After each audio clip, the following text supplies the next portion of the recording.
All right, I'm on the treadmill. Pardon my breathing. Got the vest on. Talking about intermittent fasting. The whole concept, what does it mean? Most humans do a version of the definition of intermittent fasting. Unless you're constantly eating, you're not really, you are doing a version of fasting, right? So even if you stop eating at midnight, you go to sleep for 8 hours, you wake up and you start eating right again, you fasted while you were asleep. Even between meals, you're fasting. So, intermittent fasting, the more traditional or the newer approach, most common one seems to be 16 hours of not eating and having an 8-hour window where you do eat. I think that all of the research I've listened to, the experts I've talked to and listened to,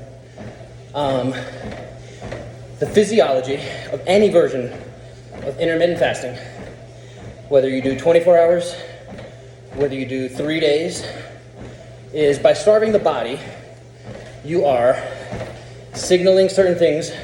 Autophagy is a word that gets brought up a lot. And your body goes into certain survival mechanisms. And it's also able to burn things that it wouldn't normally burn if you're constantly feeding it. So there's proposed anti-aging effects. There are proposed just general cleaning out of dead cells or weaker cells.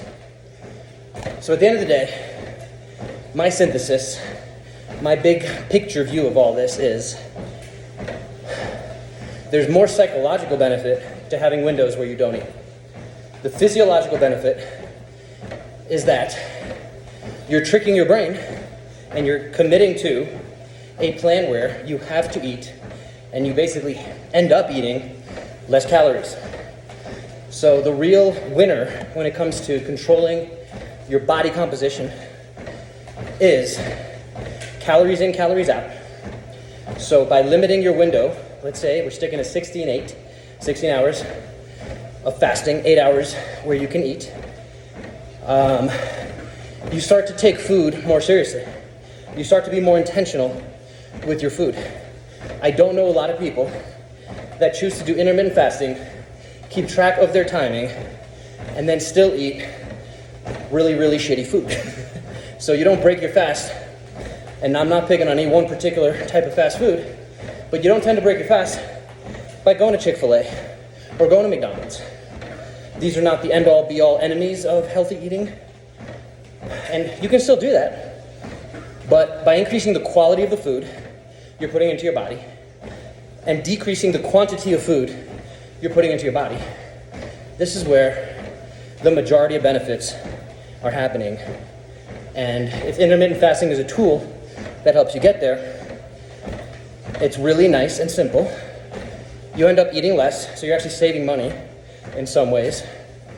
You don't have to worry about the time, since most of us are limited in how much time we have.